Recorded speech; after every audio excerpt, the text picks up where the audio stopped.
at all in the area. So it was a real eye-opening.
First thing that I want to say is wow. It is remarkable that so many of you have made the time to come out for this work. This feels like an exciting and important day for our community. Thank you for being part of it. I want to honor the fact, well no wait, first of all I want to say this. Here at Plymouth, we have a saying that we try to use every time we gather, and I hope you hear these words as being true for you today. No matter who you are, no matter where you are on life's journey, you are welcome here. You're welcome especially because we have gathered for a purpose, for something that could not be more critical, to talk about the future of our planet. The schedule says that I'm supposed to pray, but I'd really like to honor the interfaith nature of the coalition that is here in this room. And so I invite you to do this instead. Work like agitation and activism to stem the tide of climate change, let's be very honest, can be exhausting.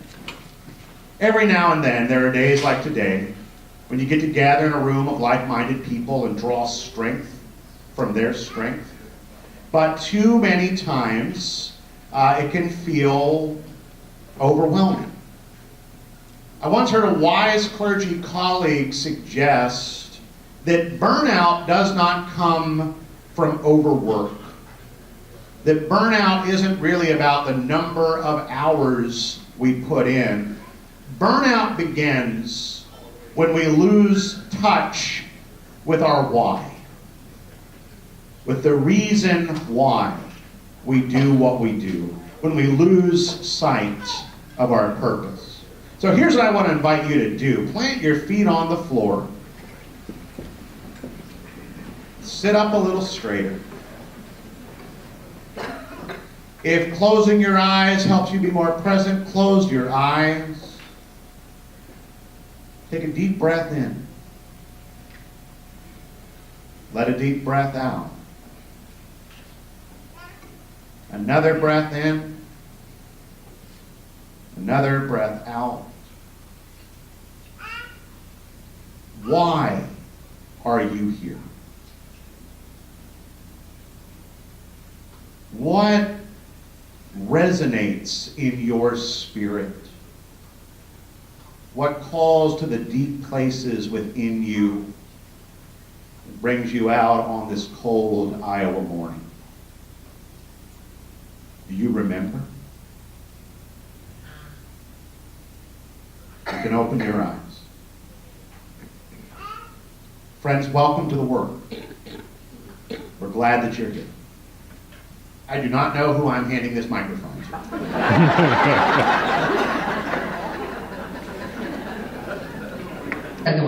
Okay, now on to our special keynote speaker. We are really delighted today to have Reverend Jim Antal, who has been a lifetime activist in the climate issues and is now the special advisor to the national denomination, the United Church of Christ denomination, on climate issues. And I will call you up here and turn the mic over to you.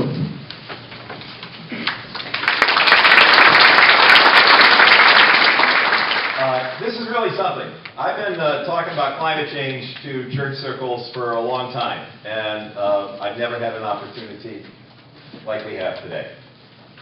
It is so moving for me, as somebody whose life has pretty much been dedicated to this, to be out here in front of you and to see your eager faces, the way you just took in Dr. Justin's talk, and the interest that is in this room.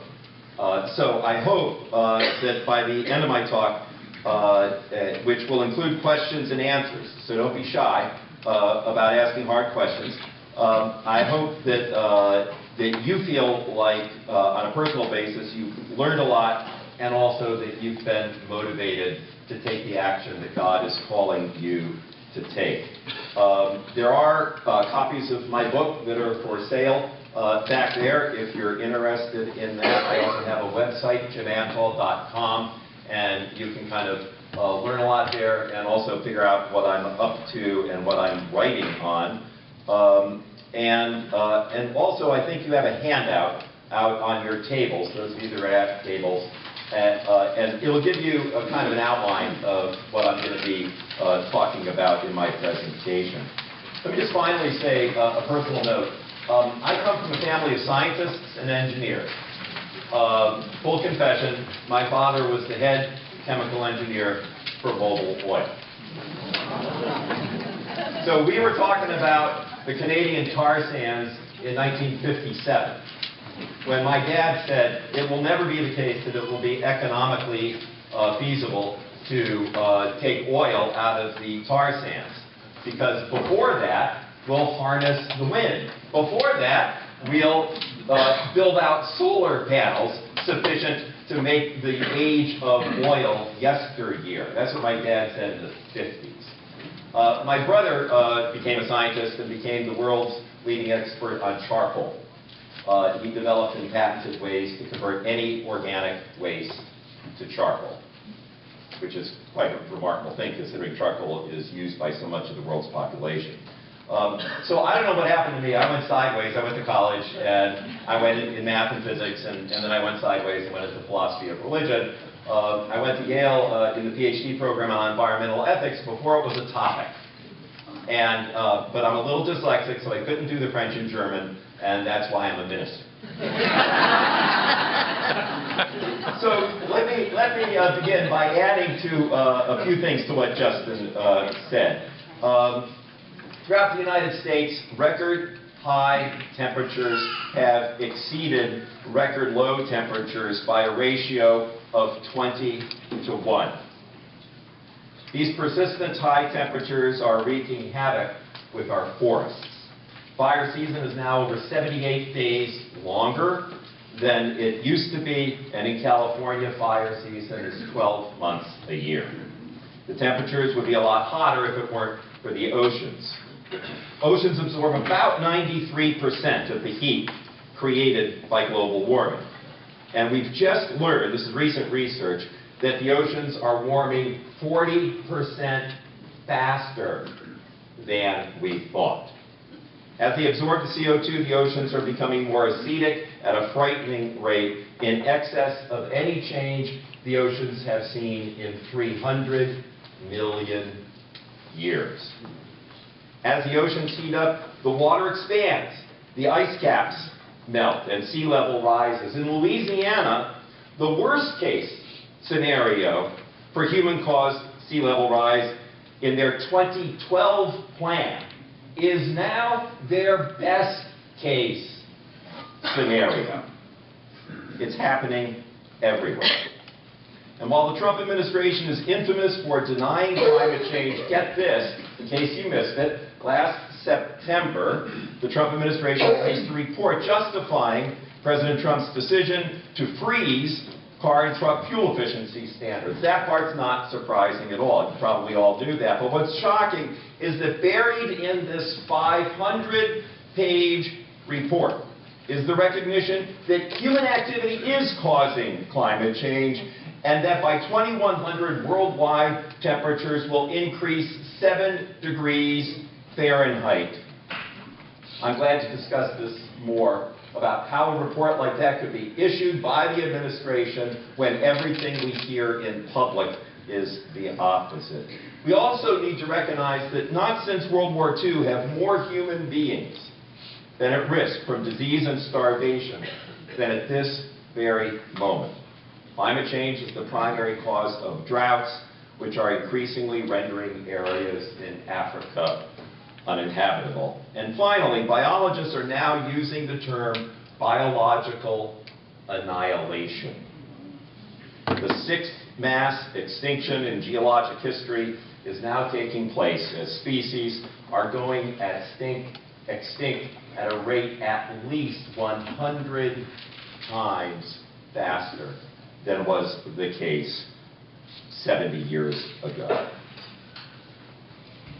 So now I want to name 5 broad ethical concerns that will help you to understand why people of faith must engage the challenge of climate change. But before I do, I want to say thank God that more people finally are acknowledging that climate change is real, it's human-caused, and it's an immediate threat. Almost 3 out of 4 Americans now accept that global warming is happening, and 2 out of 3 believe that it is affecting the United States today. But when it comes to addressing climate change, many fail to understand the first broad ethical issue: that climate change is an injustice multiplier and accelerator. Let me spell that out for you. Climate change multiplies and accelerates injustice in at least 3 ways.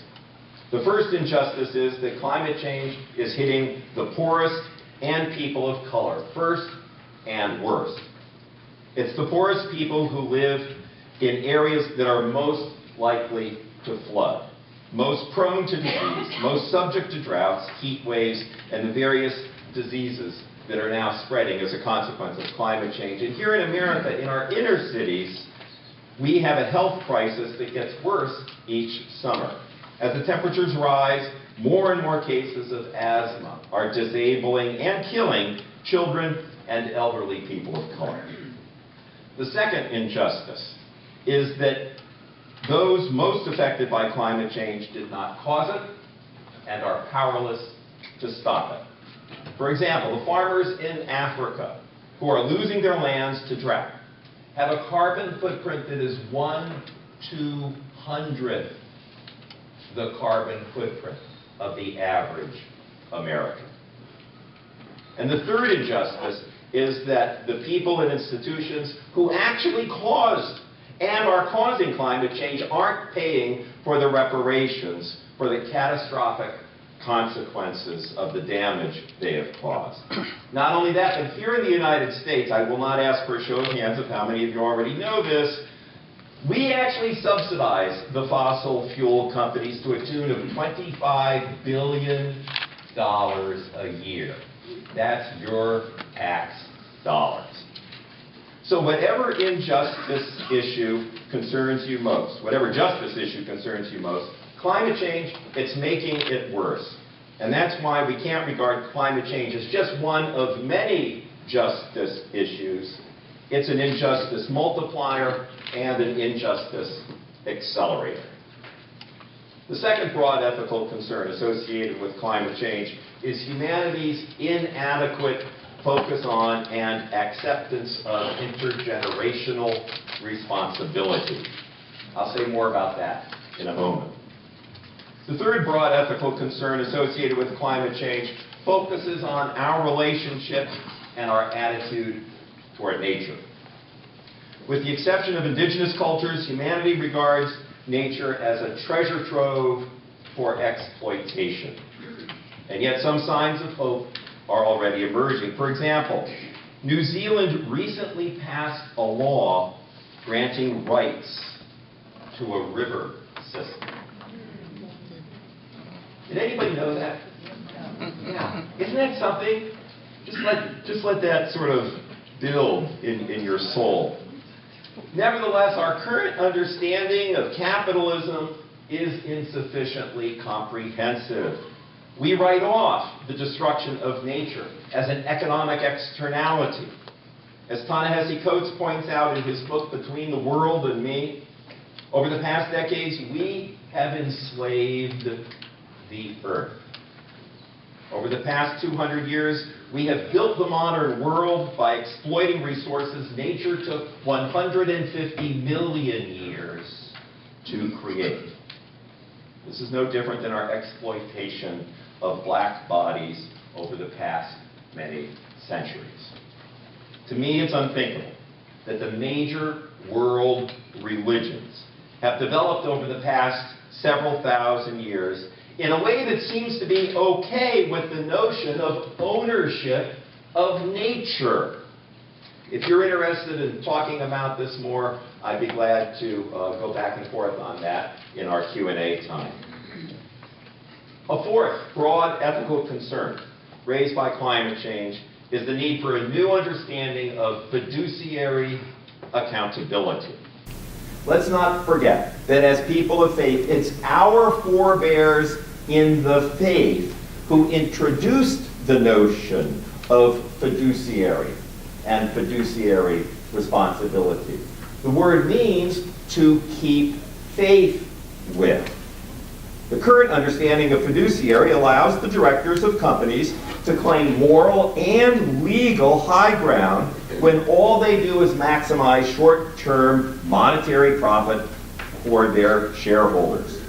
For centuries, the church has ceded, we've given over to the legal and investment world the exclusive right to interpret society's understanding of fiduciary responsibility.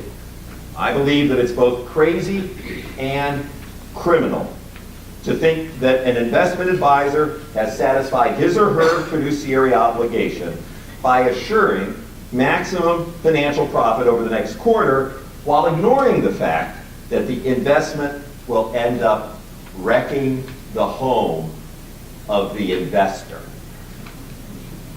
I'm not alone in this view. All right, hold on to your horses on this one. As I discussed in my book, former Securities and Exchange Commissioner Beavis Longstreet, isn't that some name? Beavis Longstreet. He was appointed by Reagan and served 2 terms as a Security and Exchange Commissioner. He agrees with me on this point. If you're interested, we can discuss that further. A fifth broad ethical issue is the short-term time horizon that dominates both investment practices as well as political agendas. Humanity needs to follow moral principles that take seriously the fact that for the past many decades we have acted in ways that have consequences for centuries and even eons to come. So in addition to these broad ethical concerns, let me lift up 5 key theological guides for faith communities in a time such as this. The first one is a phrase that just came to me when I was at a lecture about 12 years ago, and it was a lecture being offered by some business executives who were, very, very green in their thinking. The founder of Zipcar, for example, was one of them, and of Sunnyfield Yogurt, which is a popular yogurt back east. and a third guy. And it occurred to me that, when you think about climate denial and you think about the public figures who deny climate change and who know better, and we all know that they know better, and there they are denying climate change, right? And so hold that thought, and now come with me to the pews of a church, right? When we do confession in the pews of a church, it's a peculiar enterprise, confession, because it's like we're telling God something as if God didn't know. See, you all get that, right? That's a really simple comment. And yet, most of us, all of us, we all participate in that, right?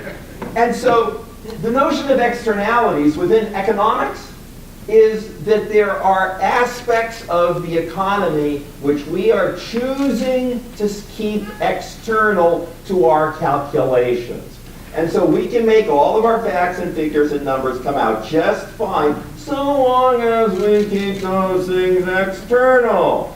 Do you see the parallel between confession when God already knows and yet we're confessing as if God didn't know? And the economic notion that we can somehow ignore that we are trashing creation, and we don't need to include that in our calculations because, I don't know, I guess there's enough of the Wild West that everything is going to turn out all right. Everybody in this room knows that's not the case. What our task is to help all of humanity realize that that's not the case. Let me move on to a second theological guide. God calls communities not just individuals, and we all live at the same address. So what do I mean when I say we all live at the same address? Currently, the parts per million of carbon in the atmosphere is about 409. And I think of every house and dwelling worldwide as having the number 409 emblazoned over the threshold of the door. 200 years ago, that number was 275, as it was for Cleopatra, as it was for Buddha, as it was for the earliest humans.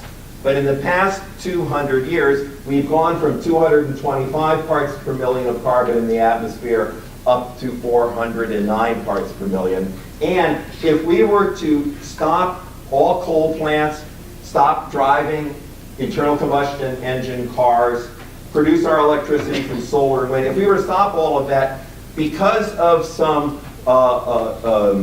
delayed effects of the way in which carbon enters the atmosphere. In other words, the oceans, as I said before, are absorbing it all. The oceans would then begin to release the excess carbon dioxide they had been absorbing for the past century and a half, right? And our number above our dwelling would go from 409 parts per million up to about 500 parts per million. That's the situation we're in right now if we were to stop immediately, which we all know we can't. So we are all in this together. And if you look at Scripture, and if you were to take two colored highlighters and highlight in yellow every time God calls an individual, and highlight in pink every time God speaks to and calls a community, your Bible would be covered with pink and you would not find much yellow. And yet, Christianity at least, I'm not going to speak for other religions, continues to stay focused on personal salvation. Now is the time when we need a theological pivot to communal salvation and utilize the lever of religious practice to take us to a deeper understanding of God's call for communal salvation.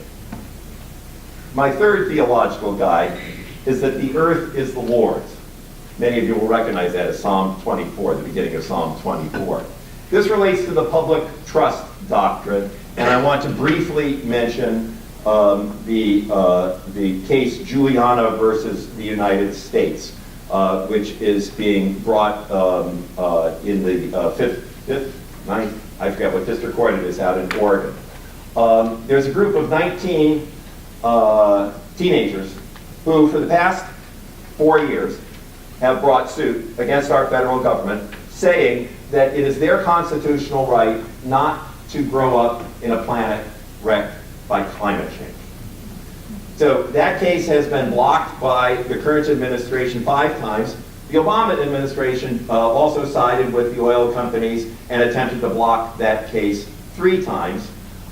Sometime within the next year and a half, this case is going to go before the district court out in Eugene, Oregon. All of the testimonies have all been written and put in place.